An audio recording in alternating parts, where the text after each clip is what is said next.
హైదరాబాద్ మహానగరాన్ని ఒక విశ్వనగరంగా తీర్చిదిద్దాలనే ఉద్దేశంతో చిన్న పండుగ వచ్చినా మా మంత్రులు ఆనాడు స్వయంగా కూర్చొని దగ్గర కూర్చొని అటు అధికారులు రెవెన్యూ కావచ్చు, మున్సిపల్ కావచ్చు, పోలీస్ కావచ్చు సమన్వయం చేసి శ్రీనివాస్ యాదవ్ గారు, మహమూద్ అలీ గారు, సబిత గారు, మా గౌరవ శాసనసభ్యులు దగ్గర ఉండి చూసుకునేది. చిన్నపాటి నొక్కు కూడా పడకుండా, ఎక్కడ చిన్నపాటి ఇబ్బంది కూడా కాకుండా, ట్రాఫిక్ అంతరాయం కాకుండా, ఫార్ములా రేస్ కావచ్చు, లేదా ఒక గణేష్ నిమజ్జనం కావచ్చు, లేదా మొహర్రం ఊరేగింపు కావచ్చు, బోనాల పండుగ కావచ్చు, ఏదైనా కూడా శాంతియుతంగా చేసినాం. చివరికి సినిమాల కోసం జరిగే ప్రీ రిలీజ్ ఈవెంట్లకు కూడా అంత జాగ్రత్తగా ఎక్కడ ఇబ్బంది లేకుండా చేసిన ఘనత మా ప్రభుత్వానికి. కానీ ఈరోజు ఏం జరుగుతూ ఉంది హైదరాబాద్లో మీరే చూడండి. నిన్న పాపం జూనియర్ ఎన్టీఆర్ గారి సినిమా ఆయన ఇక్కడ ఏదో రిలీజ్ ఫంక్షన్ పెట్టుకుంటే దాన్ని కూడా కనీసం నిర్వహించలేని అసమర్థత, గంట్లాంటి పరిస్థితిలోకి ఇలా ఈ నగరం వెళ్ళిపోయింది. ఇంకోవైపు చాలా విచిత్రంగా ట్రాఫిక్ సమస్య నాకంటే బాగా మీకే తెలుసు, నాకంటే ఎక్కువ మీరే తిరుగుతారు. గతంలో ఎట్లా ఉండేది ట్రాఫిక్ మేనేజ్మెంట్, ఇవాళ ఎట్లా ఉండేది అనేది ప్రజలందరికీ తెలుసు. హైదరాబాద్ గంటలు గంటలు ట్రాఫిక్లో ఇరుక్కొని పోయే పరిస్థితి వచ్చింది.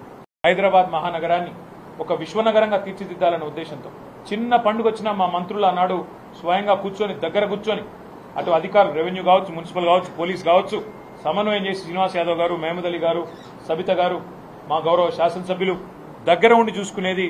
చిన్నపాటి నొక్కు కూడా పడకుండా, ఎక్కడ చిన్నపాటి ఇబ్బంది కూడా కాకుండా, ట్రాఫిక్ అంతరాయం కాకుండా, ఫార్ములా రేస్ కావచ్చు, లేదా ఒక గణేష్ నిమజ్జనం కావచ్చు, లేదా మొహర్రం ఊరేగింపు కావచ్చు, బోనాల పండుగ కావచ్చు, ఏదైనా కూడా శాంతియుతంగా చేసినాం. చివరికి సినిమాల కోసం జరిగే ప్రీ రిలీజ్ ఈవెంట్లకు కూడా అంత జాగ్రత్తగా ఎక్కడ ఇబ్బంది లేకుండా చేసిన ఘనత మా ప్రభుత్వానికి.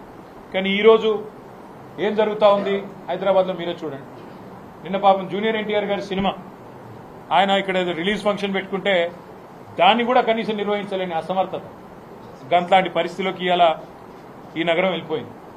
ఇంకోవైపు చాలా విచిత్రంగా ట్రాఫిక్ సమస్య నాకంటే బాగా మీకే తెలుసు, నాకంటే ఎక్కువ మీరే తిరుగుతారు.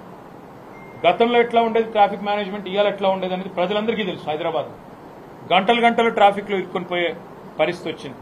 ఇప్పుడు ఆపరేషన్ లేకుండానే మోకాళ్లకు ప్లాస్మా ట్రీట్మెంట్, మీ ఆర్థోపెటిక్ సమస్యలన్నిటికీ రోబోటిక్ టెక్నాలజీ ద్వారా తక్కువ ఖర్చుతో శాశ్వత పరిష్కారం, ఫ్రీ కన్సల్టేషన్, ప్రతి ట్రీట్మెంట్ పై 20% డిస్కౌంట్. ఈ ఆఫర్ కొద్ది రోజులు మాత్రమే, త్వరపడండి. V9 hospitals 9281465842.